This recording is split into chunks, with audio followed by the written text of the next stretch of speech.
आप सभी को भैरव अष्टमी की हार्दिक शुभकामनाएं एवं बधाई।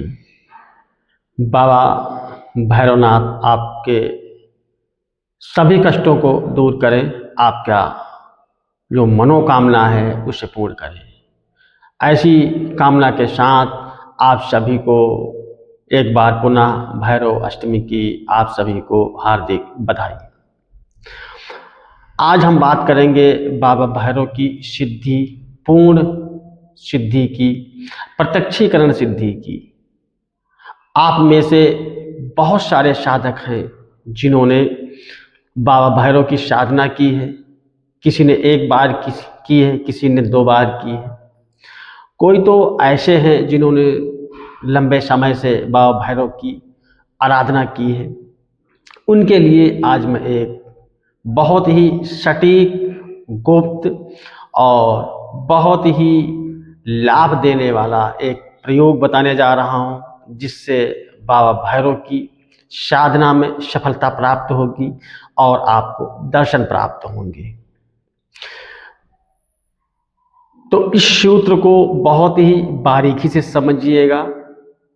आपका मंत्र चाहे शाबर पद्धति का हो, भैरव जी का मंत्र, चाहे वह वैदिक पद्धति का हो, चाहे वह तांत्रिक पद्धति का हो, चाहे वह अघोर मार्गी, कौल मार्गी, दक्षिण मार्गी, किसी भी पद्धति का हो, किसी भी भाषा में हो, बशर्ते वह मंत्र भैरव जी का हो, मंत्र स्पष्ट हो, तोड़ मरोड़ के आपको ना दिया गया हो। आज सोशल साइट पे कई सारे साधक हैं जो एक मंत्र को तोड़ के 4 मंत्र बना देते हैं, उसमें कुछ जोड़ देते हैं, कभी कुछ जोड़ देते हैं।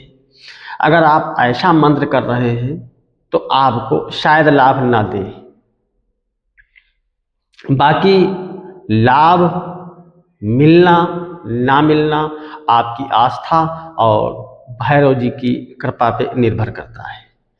तो आज आपको भैरव अष्टमी के उपलक्ष्य में बाबा भैरव की साधना का वह विधान, वह रहस्य आपके सामने रखेंगे, जो कि आपको पूर्ण सिद्धि प्रदान करेगा, आपको प्रत्यक्ष दर्शन प्राप्त होंगे। वह दर्शन आपके आसन पे बैठे बैठे बिल्कुल स्पष्ट भी हो सकते हैं, जैसे आप मुझे देख रहे हैं। दूसरे ध्यान के माध्यम से भी हो सकते हैं। तीसरा स्वप्न के माध्यम से भी हो सकते हैं। साधना आप जो है 3 दिवसीय कर सकते हैं, 11 दिवसीय कर सकते हैं, 21 दिवसीय कर सकते हैं। यह आपके ऊपर निर्भर करता है कि आप कितनी लगन, कितनी मेहनत, कितनी आस्था के साथ साधना कर रहे हैं। जब भी आप साधना करें, सबसे पहले भैरव बाबा के मंदिर जा करके उनसे प्रार्थना करें। प्रार्थना करने के बाद सामने अपने आसन के सामने चौकी बनाएं, उसमें बाबा भैरव की मूर्ति, तस्वीर रखें। उसके बाद भोग के लिए मीठा, लौंग, कपूर, नींबू, जायफल, पुष्प आदि पूजा सामग्री रखें। धूप बत्ती जलाएं। जहाँ पे धूप बत्ती नहीं मिलती है, कहीं ऐसे दूर दराज शहरों में या अदर कंट्री में धूप बत्ती अगर नहीं मिलती है तो अगरबत्ती का भी प्रयोग करें। भोग में प्रयास करें लड्डू का आप भोग दें। अगर लड्डू आपके पास उपलब्ध नहीं है तो जो भी मीठा आपके पास उपलब्ध है आप उसका प्रयोग करें। उसके बाद बैठ करके पूरब की ओर या उत्तर की ओर अपना फेस करके, मुंह करके बैठ के साधना करें। साधना पूर्ण होने के बाद हो सके तो उसी रूम में आप आराम करें, सोएं। ज़्यादा लोगों से वाद विवाद न करें, अपने आप को एकांत में रखें, ऐसा नियम बनाएं। एक स्टेप में इस साधना को करें। अगर आपको प्रथम स्टेप में यानी आपने 3 दिवसीय साधना करी या 21 दिवसीय साधना करी या 11 दिवसीय साधना करी, आपको सफलता प्राप्त नहीं हुई, आपको दर्शन प्राप्त नहीं हुए, तो आपको निराश नहीं होना है। इस साधना को पुनः उसी स्टेप में साधना करनी है जितने दिनों की आपने करी थी। मान लिया आपने 11 दिन की साधना की थी, दोबारा फिर 11 दिन की साधना करें या 21 दिन की साधना करें, सेम वही विधान, वही मंत्र, सेम वही रखें। दोबारा में सफलता हर हाल में प्राप्त होगी, बिल्कुल प्राप्त होगी। अगर किसी कारणवश दोबारा साधना में सफलता प्राप्त ना हो तो तीसरी बार करें। क्यों ऐसा क्यों होता है कि साधना में सफलता प्राप्त नहीं होती है?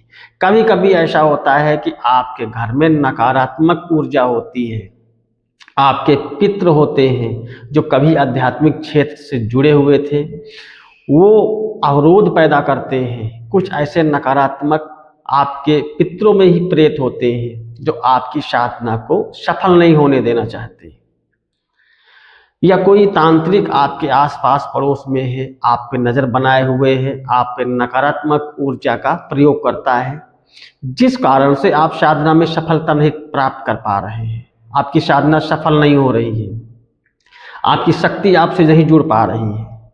तो इसलिए आप एक बार साधना करें, एक बार में अगर सफलता प्राप्त नहीं हुई दोबारा से करिए, दोबारा में साधना में अगर सफलता प्राप्त हो गई तो अच्छी बात, अन्यथा तीसरी बार में तो बिल्कुल 100% होना ही है। इस चीज को आप बिल्कुल गांठ बांध के रख लीजिए। तो भैरव अष्टमी पर आप इस विधि का प्रयोग करें।